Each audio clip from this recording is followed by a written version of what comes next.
एक अच्छी शिक्षा से लेकर, एक अच्छे ज्ञान से लेकर, एक अच्छी संतान तक, और एक अच्छी संतान, गुणवती संतान से लेकर एक अच्छे जीवन साथी तक, और एक अच्छे जीवन साथी से लेकर के अच्छी इनकम, अच्छी कमाई, अच्छी प्रॉपर्टी, पैसे तक, इन सभी पर अधिकार होता है गुरु बृहस्पति का। इसलिए जीवन के 90% सुख को तो गुरु बृहस्पति ही देते हैं। यदि गलती से भी गुरु बृहस्पति जन्म कुंडली में खराब बैठ गए तो 90% जिंदगी के सुख को छीन लेते हैं। मेरा आज का वीडियो गुरु बृहस्पति के बारे में है, जिस पर विस्तार से चर्चा होगी। पेशेंस के साथ इस वीडियो को अगर आपने पूरा देख लिया तो आज आप जान जाएंगे कि आपकी बृहस्पति कुंडली के अंदर क्या प्रभाव रख करके बैठे हैं और आपको क्या समाधान करना चाहिए। तो आइए वीडियो को शुरू करते हैं। जय माता की, हर हर महादेव। मेरा नाम है दिवाकर वशिष्ठ। और दोस्तों, बृहस्पति में जब हम चर्चा आज करने लगे हैं तो एक बात स्पष्ट रूप से समझ लीजिए। जन्म कुंडली के 12 घर होते हैं और जन्म कुंडली के 12 घरों में से 5 घरों पर बृहस्पति का स्वामित्व होता है। और वो 5 घरों पर स्वामित्व होने के कारण बृहस्पति को ज्यादा जगह मिली है जन्म कुंडली के अंदर। और ऐसे ही जीवन में सुख देने के लिए भी बृहस्पति को ज्यादा अधिकार मिला है। लेकिन जब बृहस्पति कुंडली में खराब हो जाते हैं तो यही सुख दुख में बदल जाते हैं। जहां बात आती है, जब एक बच्चा पैदा होता है तो उसकी शिक्षा की बात आती है, उसके संस्कारों की बात आती है। जब बृहस्पति अच्छे होते हैं तो वैसे बच्चे को अच्छी शिक्षा, अच्छी जगह पर पढ़ाई लिखाई उसकी होती है, अच्छे गुरु उसको मिलते हैं, अच्छा मार्ग उसको प्राप्त होता है। यही गुरु बृहस्पति जब खराब हो जाते हैं तो ऐसा इंसान शिक्षा से वंचित हो जाता है, उसकी पढ़ाई लिखाई नहीं हो पाती है, या उसका पढ़ाई लिखाई में मन ही नहीं लगता, चाहे उसके पास संसाधन कितने भी हों। दूसरा नंबर, जब वही संतान बड़ी होती है और आगे वो कोई बिजनेस, कोई काम, कोई जॉब की तलाश में निकलता है और उसके पास अच्छा दिमाग है, अच्छी पढ़ाई है, अच्छी बुद्धि है, उसके बावजूद भी वो धक्के खा रहा होता है। कोई भी काम वो करता है और करने के बाद उसे रिजल्ट नहीं मिलता, बार बार काम बदलने पड़ जाते हैं, बार बार नौकरी बदलनी पड़ जाती है। मैंने तो बहुत सारे लोगों के साथ ये भी देखा है कि जब उनको नई जॉब मिलती है तो उनका खुद का बॉस, उनका जो ऊपर का अधिकारी है, वो उनकी प्रशंसा करता है, लेकिन कुछ समय बाद उन लोगों को प्रशंसा तो छोड़िए, उस जॉब में रहना भी मुश्किल पड़ जाता है। ये सब बृहस्पति के द्वारा ही होता है। जब विवाह की बात आती है तो एक अच्छा जीवन साथी, एक सुयोग्य जीवन साथी और एक अच्छी वैवाहिक जिंदगी भी बृहस्पति से ही प्राप्त होती है। विवाह का तो पूरा सुख ही बृहस्पति के ऊपर डिपेंड करता है। और इसमें दूसरा ग्रह लागू हो जाता है, वह है शुक्र। लेकिन हम आज बृहस्पति की बात कर रहे हैं तो बृहस्पति को समझिए पूरी तरीके से कि जब एक महिला की कुंडली में स्पेशली बृहस्पति खराब होता है तो उसको ना तो अपने पिता का कोई खास सहयोग मिलता है, ना अपनी संतान से कोई सहयोग मिलता है, और ना अपने पति का ही उसे कोई सहयोग प्राप्त हो पाता है।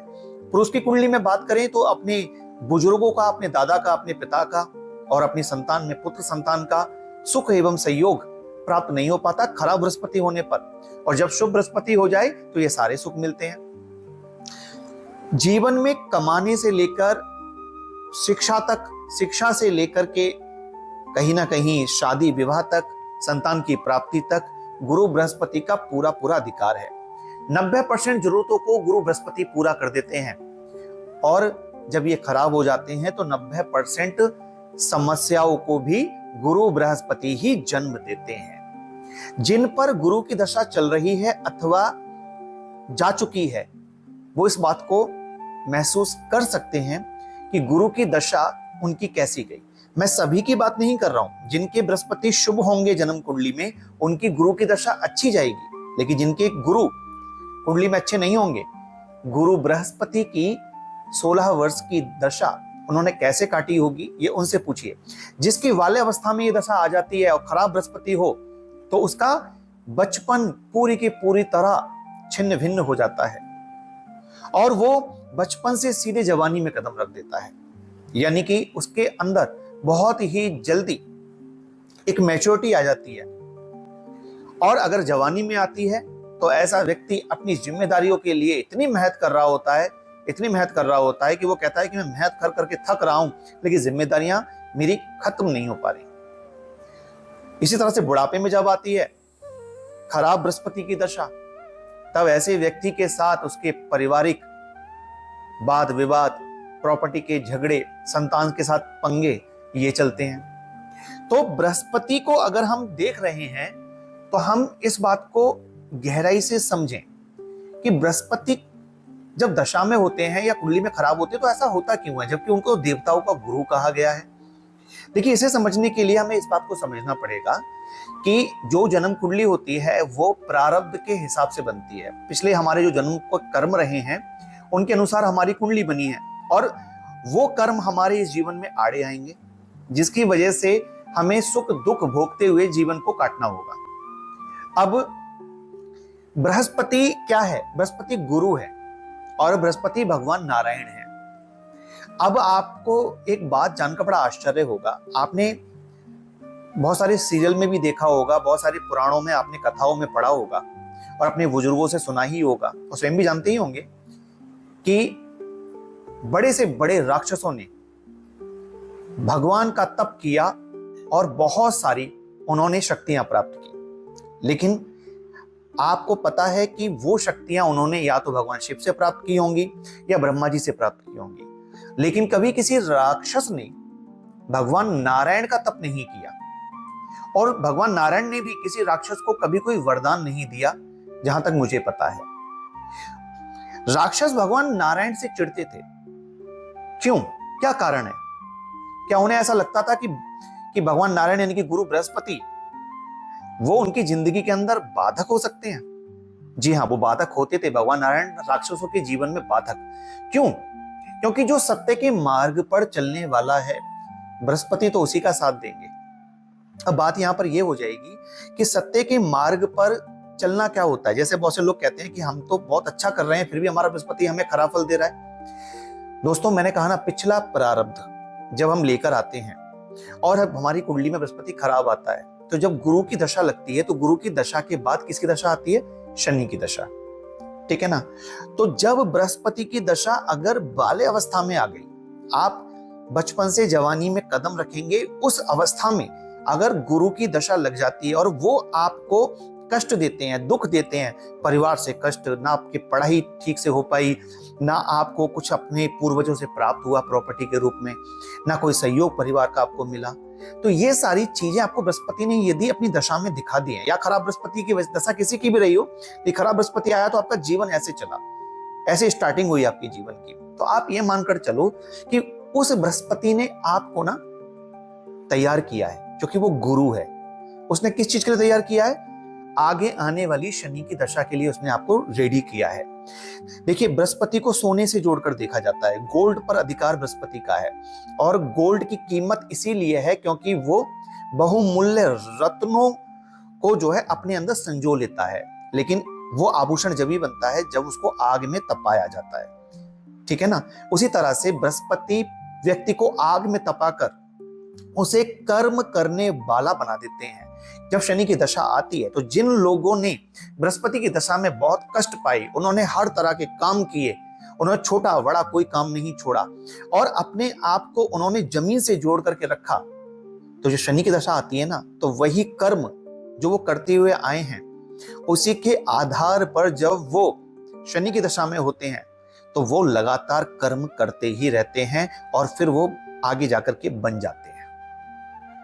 अब बृहस्पति जब खराब होता है ना, तो वो मेहनत करा के ज्ञान देता है, और जब बृहस्पति शुभ होता है तो ऐस भोग आराम देता है कि आराम से रहो और कुछ ज्यादा खास करने की जरूरत नहीं है। ऐश में रहने वाला बनाता है, उपदेश देने वाला बनाता है।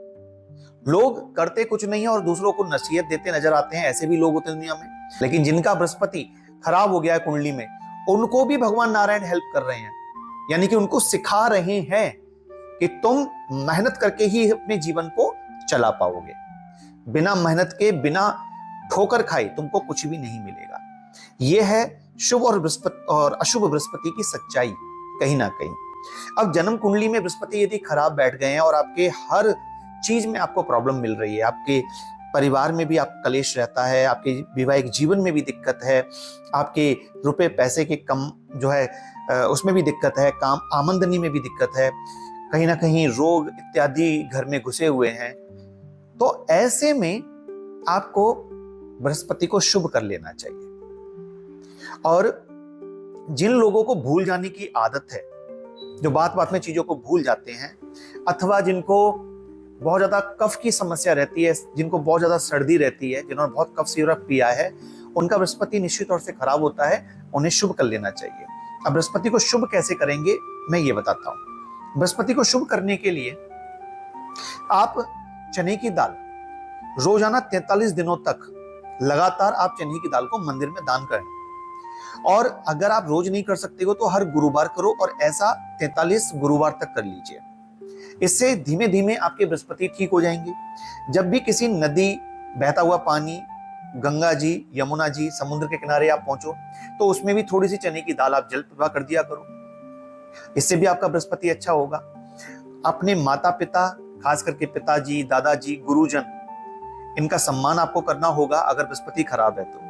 और जिन लोगों में ये आदत होती है कि वो फ्री की सेवा लेना चाहते हैं, जैसे मान लीजिए किसी डॉक्टर के पास गए तो उन्हें लगता है कि डॉक्टर परिचित है, मुझे फीस ना देनी पड़े, या मेरी जानकारी का जोशी है, मुझे इसको कुंडली दिखाने की फीस ना देनी पड़े, या ये गुरुजी तो हमारी जानकारी के हैं, हमें ये कहीं ना कहीं ट्यूशन की फीस कम कर लें या स्कूल की फीस कम कर लें। तो जो मुफ्त की चीजें चाहते हैं उनका बृहस्पति खराब होता है और ये और ज्यादा खराब कर लेते हैं उसको। तो ऐसे चक्कर में ना पड़े। जो भी आप कर रहे हैं, जिसकी भी सेवा ले रहे हैं, उसका पारिश्रमिक जरूर दें, इससे आपका बृहस्पति अच्छा रहेगा। और बहुत से लोग मुफ्त का ज्ञान बांटते रहते हैं, वो अपना बृहस्पति सुते ही खराब कर लेते हैं। जब तक आपसे कोई ज्ञान ना मांगे तब तक आप अपना ज्ञान मत बांटो, यानी कि किसी को खामखा की शिक्षा आप मत दीजिए, इससे आपका बृहस्पति खराब होने से बच जाएगा। वैसे जन्म कुंडली के अलग अलग भावों में बृहस्पति अलग अलग शुभ और अशुभ फल देते हैं। यदि आप कमेंट करोगे तो मैं अलग अलग भावों पर भी वीडियो बना दूंगा। लेकिन अभी मैंने एक ओवरऑल बृहस्पति के रूप को बताया आपको कि बृहस्पति जब खराब होता है तो इतनी सारी प्रॉब्लम देता है। उपाय के रूप में मैंने आपको जो बताया है उसे आप करें। और अगर आप तांबे के लोटे में अथवा पीतल के लोटे में, दोनों ही चल जाएंगे, थोड़ी सी हल्दी डालकर, जल भरकर अगर आप रोजाना पीपल को चढ़ाते हैं और वहां पर अगर एक देसी घी का दिया भी दिन के अंदर जला देते हैं, रविवार का दिन छोड़ के केवल, तो भी आपका बृहस्पति शुभ होने लगता है। दोस्तों मैं यहाँ पर एक बात और बोलूंगा कि अगर आपका बृहस्पति खराब है, आपको ऐसा लगता है, तो आपको पीपल के पेड़ के नीचे थोड़ी देर बैठना चाहिए। आप रोजाना 10-15 मिनट, आधा घंटा पीपल के पेड़ के नीचे जरूर बैठें। पीपल का जो वृक्ष है वो बृहस्पति और शनि दोनों का मिश्रित रूप है। अब कैसे, इसको समझिए। बृहस्पति की पूजा पीपल पर की जाती है दिन के अंदर, और शनिवार की शाम को शनिदेव की पूजा पीपल के पेड़ पर होती है। पीपल 24 घंटे ऑक्सीजन यानी कि प्राणवायु देता है, इसलिए ये जो ऑक्सीजन है, प्राणवायु है, ये जो है बृहस्पति है। और पीपल 24 घंटे देता है, यानी कि पीपल 24 घंटे वर्क कर रहा है, काम कर रहा है, कर्म कर रहा है, वो 1 मिनट भी बैठ नहीं रहा है, छुट्टी नहीं ले रहा है। तो वो शनि है जो कर्म लगातार करता रहता है, उसमें शनि का प्रभाव होता है, जो अपने कर्म से चूकता नहीं है। तो 24 घंटे कर्म करने की प्रवृत्ति अगर हमें कोई वृक्ष सिखाता है तो वो है पीपल का वृक्ष। और 24 घंटे लोगों को, जीवों को अगर कोई प्राणवायु दे रहा है तो वो है बृहस्पति। तो ये मिश्रित रूप है। यदि आप पीपल की छाया रोजाना बैठेंगे तो जो ऑक्सीजन आपको प्राप्त होगी उससे आपके बृहस्पति और शनि कुंडली में शुभ हो जाएंगे। तो ये भी एक उपाय है, अथवा पीपल की सेवा पूजा करके भी आप अपने शनि और बृहस्पति दोनों को ठीक कर सकते हैं। तो मुझे उम्मीद है कि आपको ये वीडियो अच्छा लगा होगा। यदि आपका कोई विचार है कमेंट करें, बताएं कमेंट करके कि आपकी कुंडली में बृहस्पति शुभ है अथवा अशुभ है। और यहां तक वीडियो देखा है तो कमेंट में जय माता की, हर हर महादेव जरूर लिखिएगा। इससे मुझे पता लगेगा कि आप वीडियो के अंत तक बने रहे। जल्दी मिलता हूं, तब तक अपना ध्यान रखिए। नमस्कार।